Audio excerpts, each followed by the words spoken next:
ಎಷ್ಟೋ ಜನ ನೀವು ಮಾಡಿರೋಂತ ಆಸ್ತಿನ ನಿಮ್ ಕೈಲಿ ಉಪಯೋಗಿಸ್ಕೊಳಕ್ ಆಗ್ತೀರಾ ಅಥವಾ ಅನುಭವಿಸಕ್ ಆಗ್ತಿಲ್ಲ ಅಂದ್ರೆ ನಿಮ್ಮ ಕೇತು ಎಲ್ಲೋ ಒಂದ್ ಕಡೆ ಹಾಳಾಗಿದೆ ಅಂತಾನೆ ಅರ್ಥ ಸ್ನೇಹಿತರೆ. ಸೊ ಯಾವ ರೀತಿ ಮಾಡ್ಕೊಂಡು ಆ ಕೇತುನ ಸರಿಪಡಿಸ್ಕೊಳ್ಳುವಂಥದ್ದು?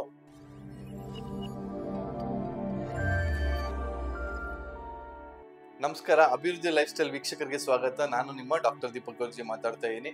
ಸೊ ಇವತ್ತಿನ ಸಂಚಿಕೆಯಲ್ಲಿ ಸಾಕಷ್ಟು ಜನ ನೋಡ್ತಾ ಇರ್ತೀವಿ ನಾವು. ಒಂದು ವರ್ಷ ತುಂಬಾ ಅದ್ಭುತವಾಗಿ ಎಲ್ಲದೂ ಸಕ್ಸಸ್ ಸಿಗ್ತಾ ಇರ್ತದೆ. ಒಂದು ವರ್ಷ ತುಂಬಾ ಡೌನ್ ಆಗ್ಬಿಟ್ಟಿರ್ತಾರೆ. ತಿರ್ಗಾ ಏನ್ ಮಾಡ್ತಾರೆ, ಇನ್ನೊಂದ್ ಸ್ವಲ್ಪ ಇಂಪ್ರೂವ್ಮೆಂಟ್ಸ್ ಆಗುತ್ತೆ, ತಿರ್ಗಾ ಯಾಕೋ ಅಗೇನ್ ಡೌನ್ ಬರ್ತಾ ಇರ್ತಾರೆ. ಸೊ ಈ ತರ ಅಪ್ಸ್ ಅಂಡ್ ಡೌನ್, ವರ್ಷದಿಂದ ವರ್ಷಕ್ಕೆ ಒಂದೇ ಗ್ರಾಫ್ ಇಲ್ಲ. ಸ್ವಲ್ಪ ಮೇಲ್ ಹೋಗ್ತಾರೆ, ಕೆಳಗಡೆ ಬರ್ತಾರೆ, ಮೇಲ್ ಹೋಗ್ತಾರೆ, ಕೆಳಗಡೆ ಬರ್ತಾರೆ. ಸೊ ಈ ತರ ಇದ್ದಾಗ ಏನಾಗುತ್ತೆ ಅಂದ್ರೆ ಅವರ ಕೇತು ವೀಕ್ ಆಗಿರುತ್ತೆ ಅಂತ. ಕೇತು ಅಂದ್ರೇನೆ ಹಾಗೆ ಏನ್ ಮಾಡುತ್ತೆ ಅಂದ್ರೆ ನಮ್ಗೆ ಅನುಭವಿಸಕ್ ಬಿಡಲ್ಲ. ಅಂದ್ರೆ ಎಷ್ಟೇ ಆಸ್ತಿ ಇರ್ಬೋದು, ಯಾವ್ದ ಅನುಭವಿಸಕ್ ಆಗಲ್ಲ. ಸೊ ತುಂಬಾ ಜನ ನೋಡ್ಬೋದು, ತಂದೆ ತಾಯಿಂದಿರು ಅವ್ರು ಯಾವ್ದೋ ಚಡ್ಡಿ ಹಾಕೊಂಡಿರ್ತಾರೆ, ಯಾವ್ದೋ ಅರ್ಕಲ್ ಶರ್ಟ್ ಹಾಕೊಂಡಿರ್ತಾರೆ, ದುಡಿತಾನೆ ಇರ್ತಾರೆ. ಬಟ್ ಮಕ್ಳು ಅವ್ರು ಸಂಪಾದನೆ ಮಾಡಿಟ್ಟು ಒಂದು ಆಸ್ತಿನ ಮಜಾ ಮಾಡ್ತಾ ಇರ್ತಾರೆ. ಸೊ ಯಾವಾಗ ನೀವು ಸಂಪಾದನೆ ಮಾಡಿರೋದು ನಿಮ್ ಕೈಲಿ ಯೂಸ್ ಮಾಡಕೊಳಕ್ ಆಗ್ತಾ ಇಲ್ಲ, ಅದರಿಂದ ಪ್ರತಿಫಲ ಪಡ್ಕೊಳಕ್ ಆಗ್ತಾ ಇಲ್ಲ ಅಂದ್ರೆ ನಿಮ್ಮ ಕೇತು ಪ್ರಾಬ್ಲಮ್ ಇದೆ ಅಂತ. ಸೊ ಯಾವ ರೀತಿ ಮಾಡ್ಕೊಂಡು ಆ ಕೇತುನ ಸರಿಪಡಿಸ್ಕೊಳ್ಳುವಂಥದ್ದು ನೋಡಿ, ಒಂದು ಅದ್ಭುತವಾದಂತ ಎಕ್ಸಾಂಪಲ್ಸ್ ಕೊಡ್ತೀನಿ ನಿಮ್ಗೆ. ನೋಡಿ, ನೀವು ಈ ರೇಷ್ಮೆ ಹುಳು ಬಗ್ಗೆ ನೋಡಿರ್ತೀರಾ. ಆ ರೇಷ್ಮೆ ಹುಳು ಏನ್ ಮಾಡುತ್ತೆ, ತಾನು ಸುತ್ತಲೂ ಕೂಡ ರೇಷ್ಮೆ ಇದನ್ನ ಬೆಳೆಸ್ತಾ ಬರ್ತದೆ. ತಾನೇ ಸತ್ತೋಗ್ಬಿಡುತ್ತೆ ಒಂದ್ ಟೈಮ್ ಅಲ್ಲಿ. ಬಟ್ ಆದ್ರೂ ಕೂಡ ಅದೇನ್ ಮಾಡುತ್ತೆ, ರೇಷ್ಮೆನ ಬಿಟ್ಟೋಗುತ್ತೆ. ಅಂದ್ರೆ ಯೋಚನೆ ಮಾಡಿ, ತಂದೆ ತಾಯಿಂದಿರು ಹಾಗೇನೆ, ಅವ್ರು ಕಷ್ಟ ಬೀಳ್ತಾರೋ ಪರವಾಗಿಲ್ಲ, ಅವ್ರು ಜೀವನ ಪೂರ್ತಿ ಸವಿಸಿದ್ರು ಕೂಡ ಮಕ್ಳಿಗೋಸ್ಕರ ಏನೋ ಒಂದು ಆಸ್ತಿ ಮಾಡಿಟ್ಟು ಏನೋ ಒಂದ್ ಮಕ್ಳು ಚೆನ್ನಾಗಿರ್ಲಿ ಅಂತೇಳಿ ಮಾಡೋಗ್ತಾರೆ. ಎಷ್ಟೋ ಜನ ನೀವು ಮಾಡಿರೋಂತ ಆಸ್ತಿನ ನಿಮ್ ಕೈಲಿ ಏನೋ ಉಪಯೋಗಿಸ್ಕೊಳಕ್ ಆಗ್ತೀರಾ ಅಥವಾ ಅನುಭವಿಸಕ್ ಆಗ್ತಿಲ್ಲ ಅಂದ್ರೆ ನಿಮ್ಮ ಕೇತು ಎಲ್ಲೋ ಒಂದ್ ಕಡೆ ಹಾಳಾಗಿದೆ ಅಂತಾನೆ ಅರ್ಥ ಸ್ನೇಹಿತರೆ. ಸೊ ಹಾಗಾಗಿ ಕೇತುವಿನ ತುಂಬಾ ಜನ ಏನ್ ಮಾಡ್ತೀರ ಹೇಳಿ, ನಾಯಿಗಳ ಸೇವೆ ಮಾಡಿ ಅಥವಾ ಕಪ್ಪು ನಾಯಿಗೆ ನೀವು ಊಟ ಹಾಕುವಂಥದ್ದು ಅಥವಾ ಅದ್ರ ಸೇವೆನ ಮಾಡೋದ್ರಿಂದ ನಿಮ್ಮ ಕೇತು ಸೆರೋಗುತ್ತೆ ಅಂತಾನು ಹೇಳ್ತಾ ಇರ್ತಾರೆ.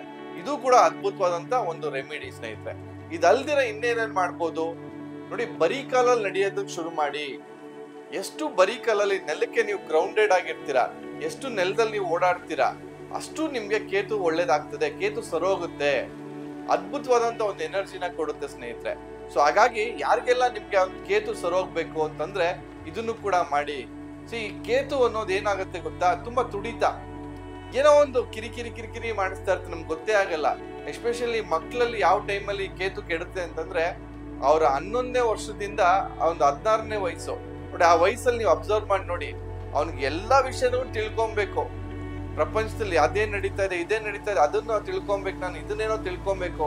ಸಾಕಷ್ಟು ಗುಪ್ತ ವಿಷಯಗಳನ್ನ ತಿಳ್ಕೊಳಕ್ಕೆ ಅವ್ರದ್ದು ತುಡಿತ ಅಂದ್ರೆ ಒಂಥರ ಮನಸ್ಸು ಒಂಥರ ಮಿಡಿತಾ ಇರ್ತದೆ. ಅದೇನೋ ಇದೇನೋ ಅದೇನೋ ಅಂತ ಸಾಕಷ್ಟು ವಿಷಯಗಳು ನೋಡಿ. ಮಕ್ಳು ಹಾಳಾಗೋದು ಆಗ್ಲೇನೆ, ಯಾಕಂದ್ರೆ ಗುಪ್ತ ಏನೇನೋ ಹುಡುಕ್ತಾ ಇರ್ತಾರೆ, ಏನೇನೋ ಟ್ರೈ ಮಾಡ್ತಾ ಇರ್ತಾರೆ. ಸೊ ಈ ರೀತಿ ಏನಾದ್ರು ನಿಮ್ಮ ಮಕ್ಳು ಏನಾದ್ರು ಹಾಳಾಗ್ತಿರೋದು ಕಂಡು ಬಂದ್ರೆ ಅಥವಾ ಯಾವ ರೀತಿ ಅವ್ರ ಕೇತುನ ಸರ್ ಮಾಡೋದು ಅಂತ ಅನ್ಸಿದ್ರೆ ಏನೂ ಇಲ್ಲ. ನೀವು ಜಸ್ಟ್ ಏನ್ ಮಾಡ್ಬೇಕು ಅಂತಂದ್ರೆ, ಕಿವಿ ಹಿಂದೆಗಡೆ ಒಂಚೂರು ಅರ್ಶನ ಒಂಚೂರು ಬಳಿತಾ ಬನ್ನಿ ಮಕ್ಳಿಗೆ. ಕಿವಿ ಹಿಂದೆಗಡೆ ಕಾಣಿಸೋನ್ ಬೇಡ, ಅಟ್ಲೀಸ್ಟ್ ಕಿವಿ ಹಿಂದೆಗಡೆ ಲೈಟ್ ಆಗಿ ಒಂಚೂರು ಅರ್ಶನ ನೀವು ಕಿವಿ ಹಿಂದೆ ಬಳಿತಾ ಬಂದ್ರೆ ಅದ್ಭುತವಾಗಿ ಆ ಕೇತು ಸರೋಗುತ್ತೆ. ಇವತ್ತೊಂದು 3 ರೆಮಿಡಿನ ಕೊಟ್ಟಿದ್ದೀನಿ. ಒಂದು ಕಪ್ಪು ನಾಯಿಗಳಿಗೆ ಸೇವೆ ಮಾಡುವಂಥದ್ದು ಅಥವಾ ನಾಯಿಗಳಿಗೆ ಸೇವೆ ಮಾಡೋದ್ರೂ ನಿಮ್ಮ ಕೇತು ಸರೋಗ್ತದೆ. ಇನ್ನೊಂದು ಬರೀ ಕಾಲಲ್ಲಿ ನಡೆಯುವಂಥದ್ದು ಅಭ್ಯಾಸನ ಮಾಡ್ಕೊಳ್ಳಿ. ಯಾಕಂದ್ರೆ ಇವಾಗೆಲ್ಲ ಏನಾಗ್ಬಿಟ್ಟಿದೆ, ಜನ ಒಂದು ಚಿಕ್ಕದ ಒಂದು ಪಕ್ಕದ ರೋಡ್ಗೆ ಹೋಗುವಂದ್ರೂ ಕೂಡ ಗಾಡಿ ಎತ್ಕೊಂಡು ಹೋಗ್ತಾರೆ. ಸೊ ನಡೆಯುವಂತ ಅಭ್ಯಾಸಗಳೇ ಬಿಟ್ಬಿಟ್ಟಿದ್ದಾರೆ. ಆದಷ್ಟು ನೆಲಕ್ಕೆ ಗ್ರೌಂಡೆಡ್ ಆಗಿರಿ. ಮನೆಯಲ್ಲೂ ಕೂಡ ಬರೀ ಕಾಲಲ್ಲಿ ನಡೆಯೋದನ್ನ ರೂಢಿ ಮಾಡ್ಕೊಳ್ಳಿ. ಸೊ ಈ ರೀತಿ ಮಾಡ್ಕೊಂಡಾಗ ಅದ್ಭುತವಾಗಿ ನಿಮ್ಮ ಪ್ರೋಗ್ರೆಸ್ ಆಗ್ತದೆ, ನಿಮ್ಮ ಜೀವನದಲ್ಲೂ ಕೂಡ ಯಶಸ್ಸು ನೋಡ್ತೀರಾ ಅಂತ ಹೇಳಿ ಇವತ್ತಿನ ಸಂಚಿಕೆ ಮುಗಿಸ್ತಾ ಸ್ನೇಹಿತರೆ. ವಂದನೆಗಳು.